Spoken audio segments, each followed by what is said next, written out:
Welcome to Resistant AI's event series, where we will arm you with the knowledge you need to fight today's increasingly sophisticated financial criminals. Welcome to this second in our short series of Bright Talk events. The series is entitled Fighting Financial Crime in an Automated World. In the first recent session, we took a look in general terms at some of the challenges facing us when dealing with financial crime, how cybercrime and financial crime are converging, and how technology can be applied to combat these challenges in what we term the age of fraud as a service. Today's second session is entitled How Not to Get Burned When Choosing AI for Financial Crime Prevention. My name is James Broadhurst, Principal Consultant with Resistant AI. And with me today, I have Erin Price-Wright. Erin is an early stage technology investor with a leading venture capital firm in Index Ventures. And Erin has a really strong background in analytics and AI. Before joining Index, she was head of product for Palantir's data analytics and machine learning platform. Welcome, Erin. Great to be here. Thanks, Erin. Good to have you. Our other panelist is Martin Rehak, our CEO here at Resistant, as well as one of the key founders. Prior to founding Resistant about 3 years ago now, he co-founded and built up Cognitive Security, later became Cisco Cognitive Threat Analytics. And Martin, I think it's safe to say, has been a prime exponent of the application of AI to cyber threat prevention now for more than 15 years. So welcome, Martin, as well. Thanks for having me. Thanks to you both. So in this second session, we're going to focus on AI, perhaps the ultimate buzzword, AI, holding the promise to revolutionize almost everything or anything. I think it's fair to say there is a certain Me Too approach to the use of AI, or the term AI, machine learning in different business disciplines. So what we want to try and do today, with the help of Erin and Martin, is to look at how AI can be harnessed to solve some of the daunting challenges presented by the industrialization of financial crime. We'd like to look at whether indeed all AI is created equal, to delve into some of the nuances, to look at some of the available techniques and offer some critique around those. I'm certainly looking forward to learning a little bit today from my colleagues on the panel. So to begin, Erin, artificial intelligence is presented as a solution to many challenges in our lives and in business. But do you think we need to take care in assuming that we can solve just about any problem with AI? Yeah, I think that's a great question. When we look back, 4 or 5 years ago, in how organizations were thinking about adopting machine learning, there were these large sort of digital innovation centers that were very separate from the business, that would buy or build these kind of black box solutions and then kind of sprinkle them over business problems. And a lot of these efforts to adopt AI and machine learning in large enterprises or small enterprises really failed to deliver on the expectations. So I think people feel a little bit burned to some extent when they hear the word AI. They think of something that kind of doesn't really work. But what's interesting is that there's this dichotomy. Things that people do really well, AI is bad at, and things that AI does really well, people are bad at. So it's really thinking about, how do you inject machine learning and AI into end-to-end business processes and actually build workflows around them. And that's where we're seeing kind of AI be super successful in companies. So it's that thought around, this isn't just about sort of bolting something on or, sprinkling a model on top of a business problem. It's really about kind of understanding what is the data that you're working with, what is the business process and sort of operational workflow that's here, and which parts of that are actually ideally solved by machine learning. So it's a much more kind of deep and surgical process than I think historically businesses were thinking about it. And so when companies take that approach to solving problems with machine learning, we're seeing them sort of leaps and bounds ahead of their competitors. Interesting. Yeah. Thanks, Erin. I think the sprinkling analogy is pretty good because that's not very precise. I think perhaps it's a good way to look at incorporating that capability into your business, but doing it in a way which is joined up. Martin, what would you like to add on that? So there is basically something, I love the thought that Erin shared, is basically if something is easy for humans, it's very hard for AI and vice versa. Humans are very good in new situations. They have to cope with novelty every single day of their lives. and the world changes around us so quickly. So being able to do that is very necessary for, like, it's akin to humanity. When you are an automated process like AI, you don't deal with novelty. That's your weakest point. You don't know how to do that, but you are perfect in scaling. You scale perfectly. You can deal with repetitive situations, something that people hate, and people are not good in these kinds of jobs. So what I love is the combination of AI and humans exactly in the situations and problems that they can help with. Because we have learned over the last 10 years that there are many situations where AI is not a good solution and where you shouldn't even approach it because it's simply not the right solution to the problem you have at hand. On the other hand, I love how AI applies to the AML, anti-money laundering, and financial crime in general, because this is a perfect problem for it. Okay, that's great, Martin. Thanks. So I think we've already learned there that it's not the answer to all of our prayers or all of our needs.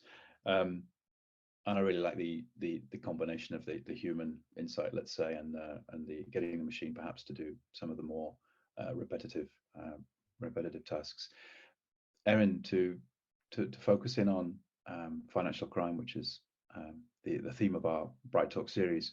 If we look at financial crime now, do we genuinely believe that this is an area where AI can have an application? And as a second part to that question, assuming that not one size fits all, what are the types of artificial intelligence, what sort of disciplines might we be able to consider? And then I might ask Martin to drill down a little bit more into these. Yeah, sure. I think that financial crime, generally fraud, money laundering, et cetera, is actually, a really, really excellent application of AI used correctly. And, I'll get into that a little bit more detail in a second. But, when we think about the spectrum of different techniques that you could use to find a bad actor, there's a pretty wide range, and it kind of spans a large spectrum. So on the one hand, this kind of rule-based approach where you're trying to identify and define rules that make someone, look like a bad actor. And there's lots of companies, from the past decade that have emerged that are trying to do this. And the trick is that as soon as you have a set of rules to define a bad actor, they're pretty smart. They're going to just kind of act differently. They're going to adapt, and then you're going to need to define a whole new set of rules. So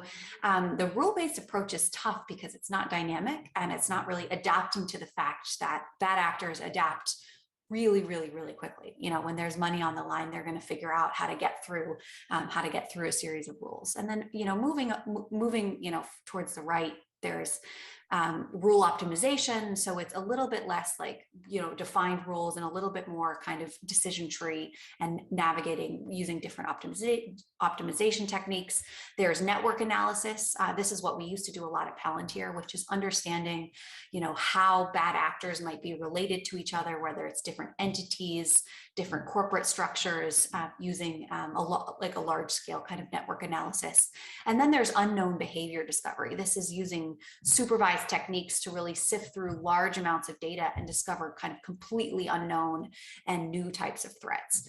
And so I think the thing to really keep in mind is whatever approach you take has to be dynamic and has to be adaptive to kind of a changing threat landscape, which sort of 1 minute to the next could look completely different. Mm-hmm. So if we imagine a kind of a scale, a graph, going from left to right, we have perhaps earlier iterations of AI where we're looking at optimizing some rules which somebody has defined. As we get to the other end, we're looking towards more the unsupervised techniques, which might be getting closer to the machine thinking for itself, or at least coming up with things without so much human intervention. Martin, you've been building AI-powered cyber defenses for a long time. Anything you wanted to add on that, and which techniques do you prefer? Or, are we currently using in Resistant? So the ones we like the most are the ones that discover the novelty, because they are the most exciting and the most engaging ones. But that's because we are humans, and we like novelty, and we like to discover a new kind of criminal, and we like to discover someone who's very smart. So there is an element of escalation, there is an element of learning, there is an element of cunning in catching the very smart and evasive prey. The ones that are the most useful are the ones that are more pedestrian. So network analysis is the one which scales anything. So you can, typically how you use this is that you have a combination. You have a plethora of smart techniques for detection of anomalies that go for something that sticks out. Once you identify that, you use network analysis in combination with the first findings, seed the network analysis, and you discover more. And you discover something that can corroborate the hypothesis. And you take the context you extract from the network, and you give it to supervised techniques or semi-supervised techniques that can decide whether this is something on which you can act automatically or give it to a human to decide. So what we love is combining everything that Erin went through and basically say, this is something that's new, that's something I can find out as additional evidence, and I can use this additional evidence to make a decision, which is strong because then we mimic what investigators would do on their own. And we save mundane work of the first line investigator, which is just basically sifting through the alerts and trying to make sense of them. Mm-hmm. And that's a big part of what AI should be doing. We should be making life more bearable for humans that use it, not more difficult. And that's a design goal we have in the company. Yeah, I really agree with that point. I think this the two pillars that are so important are that it's dynamic. An AI system updates as new information comes in, as you get more data, it changes and it understands kind of a changing landscape. And it's also, it's something that a human can interact with. It's explainable. A human understands what's going on. A human can either, take the learnings and take an action or also input new data into the system. A human can look at something and identify fraud where a computer might not. So how can a human kind of then teach the machine, some of these more nuanced, more sophisticated types of exactly. Because like in traditional machine learning, which is not used in computer crime scenarios, you have a slightly different problem. You are looking for a cat. That's the most famous paper in the recent history of AI, probably, is looking for black cats in pictures. But black cats are lazy. They mostly sleep. They don't run away. And they don't try to hide. People we look for are doing their best to hide because their money is at stake. Their life is at stake. And it's really hard to catch them. And that's why we need the constant interaction with humans that drive the AI, that tell it what to do, give it feedback and train it. So Martin, I think I picked up on a few things there. I think perhaps one of the most interesting one is, because you and I know each other quite well, the challenge of uncovering something new, the novelty element, which seems to be a common theme here, and also which is something that humans tend to be good at and excited by. I mean, is that when we're talking about adversarial techniques, is that what we're talking about here, that we can be using fire to fight fire? Exactly. And like, you know this better than I do, but like anti-money laundering, financial crime and fraud went through multiple transitions in the last 10 to 20 years. Basically, the whole field originated in like 2001 after 9/11, because suddenly it was apparent that letting terrorists just operate to do whatever they want in financial system isn't a healthy way how to run the society. So we started using basic techniques to discover money laundering and financial crime. After that, the expectations have been increasing. So there has been more and more stringent expectations about how good banks should be in discovering crime. And in some cases, now we ask banks to be better in discovering crime than governments are themselves. Mm-hmm. And governments also make money by finding banks if they are not good enough. The current situation with the Ukraine crisis is going to make this even bigger, because in the last 20 years, it was mostly about catching terrorist attacks. We can expect that in the next 10 years, it's going to be about bifurcated financial system, with some countries being mostly excluded, and with us trying to catch their activities at scale, which is something like 100 times more prevention and 100 times more automation than we needed in the past. And the tricky Sorry. problem here from an AI perspective, relative to, you know, self-driving cars, where you can collect as much data on self-driving cars as you can, is this is really a needle in a haystack problem.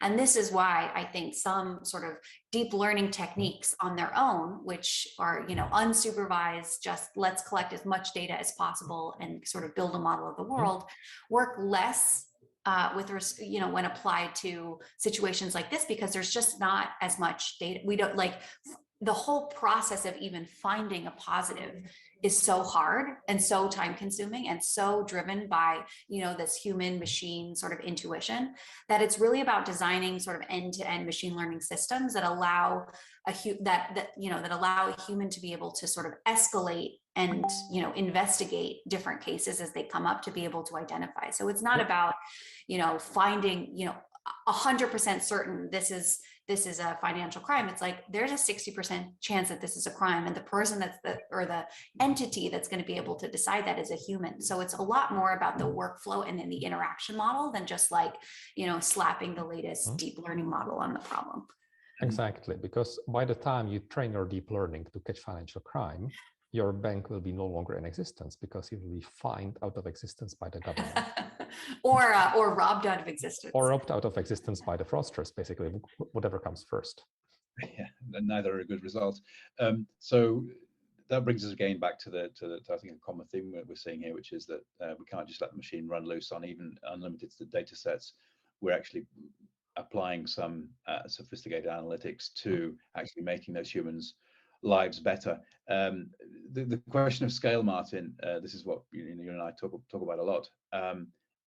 Is artificial intelligence going to help us with the scale of the challenge? You just mentioned that with the current unfortunate situations we're living through, we're going to expect, you know, a huge ramp up in just the quantity of information we need to look through to find financial crime. Is our AI going to lend a hand with that? Well, we don't have a choice. Given how many more payments are going through the system compared to even if 2 years ago it was like half. There is no way how humans can do this manually. There is no way how rule-based systems can do that. And AI is the only thing we have in the arsenal to solve the issue. Unless we want to abandon the issue of anti-money laundering and we just want to decide, make a political decision not to care about laundering money, which I don't think is a politically right thing to do, we have to automate and we have to use AI. So that's the only option we have on the table. What I'm very passionate about is that AI should make lives of everyone involved better, except for a tiny minority of criminals. That's the sole exception I take. But because what's the most frustrating thing is that you have an AI that's bossing humans around, telling them what to do without giving any reason and explaining itself. That's the least efficient use of humans, because you give them order and you don't explain why, and you don't give them any information to make an intelligent decision. The best use of the AI is what you mentioned, is providing scale. So the system is designed to sift through huge amounts of data, to isolate, let's say, 10% of the interesting cases, pass them to other part of the system that goes through those 10% and finds the 1% that's interesting, and then does even more analysis and finds a handful of cases that are escalated to humans for inspection. For me, that's the optimal use of AI, because it allows humans to make informed decisions on a small number of cases that actually matter. And do you think that if we continue to focus in on financial crime and compliance, money laundering, do you think that's been a failing so far? Because from my own exposure to this, we constantly hear about almost a complaint that the anti-financial crime solutions just tend to really not be even chipping away even slightly at the size of the problem. Do you think that is a way forward in financial crime management? So it's also how you define the problem, because 10 years ago, we were not aware of the size of the issue. Then we started fighting for financial crime, but the definition of financial crime has evolved.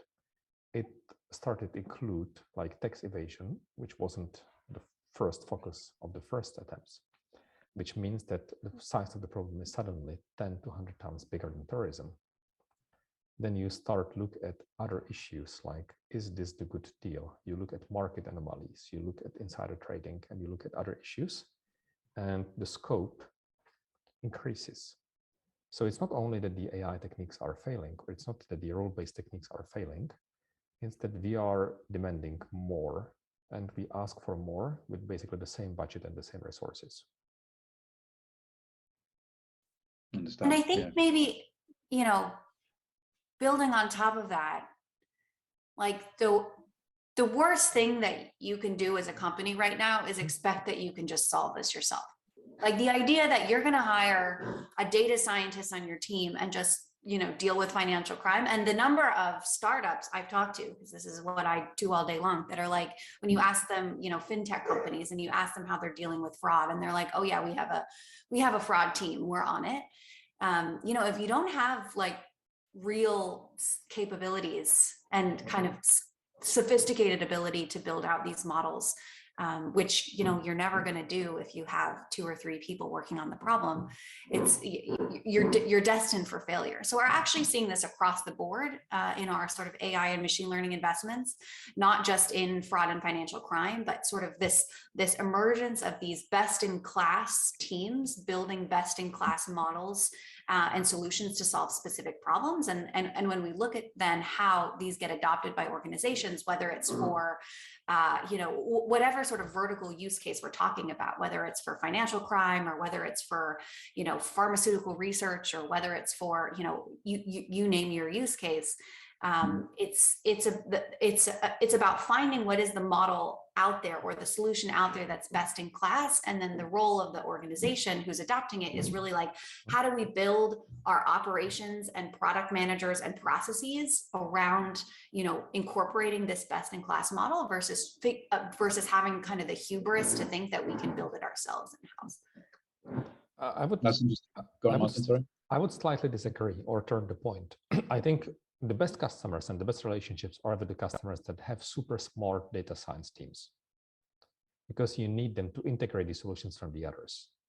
Yeah, I do agree with you there. I agree with you there. And so these are the best relationships, hands down. What we love to do is to work with a very smart customer, but we provide a scale that the customer doesn't have, and the depth that's simply not economical to build on a single organizational level. Because when we want to model all of the bank statements of all of the banks in the world, that's about 50 to 100,000 organizations and document templates, there is no way how a single bank would do this. There is no way. I mean, I think that that's the point I'm making, is that a single bank, a single financial institution with a team of data scientists, however smart they might be, is just never going to get to the same quality as someone who's sort of doing this across the board. And then it's really the data science team job to figure out how this integrates actually with the specific workflows that the bank or company has. It's that, and there's a lot of complexity in that integration for sure. So exactly. I agree with Martin. And that's where the magic happens, because we can provide a general solution, we can provide a scale, we can provide the smartest model, at least we hope so. But then we need to work with a super smart team that puts this in the context of the decision and the need of the customer. And then we see the magic happening. We see people who are delighted, and we see users who complain. You know, the best compliment we got was with buy now, pay later customer, is we got a complaint from the fraud team. Can we please get some more alerts? We feel bored and not used. That's amazing. And put that on your website. That never happens. It's a thorny issue, but honestly, it's probably the best problem to have, that you have to find other things for intelligent people to keep themselves busy. I don't think that's we would take that one as some you know, sort of collateral damage, let's say. Very interesting topics. I think maybe to add to that, and Martin, you just touched on it. The magic happens when a few things come together. I would add in also that you need to have the information at your fingertips. I think the larger the organization, the more they're trying to bolt on some new tech, some AI, or become a neobank when they're actually a traditional high street bank, or whatever it might be. There are some challenges there as well, organizational and architectural, but yeah, making the magic happen has a few check boxes to it. Yeah, and if I may say something, the magic we want to make happen is something where we predict what a human would have done in that situation. So that's the predictive capability, which we consider removes the friction from lives of people, both customers and financial and crime and fraud experts. We love when we can anticipate what they would have, how the investigation would have gone. So we have a look at the strange transaction, then we go for the context, we figure out what are the documents we need to get. We get them, we give them to the right model, we assess them in the right way, we find some more transactions, and then we say, okay, this is perfectly normal. This is a normal course of business, so we don't have to bother humans.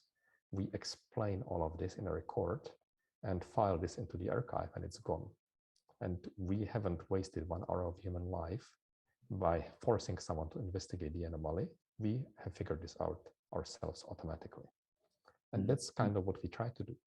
We really try to make life better for the users we work with.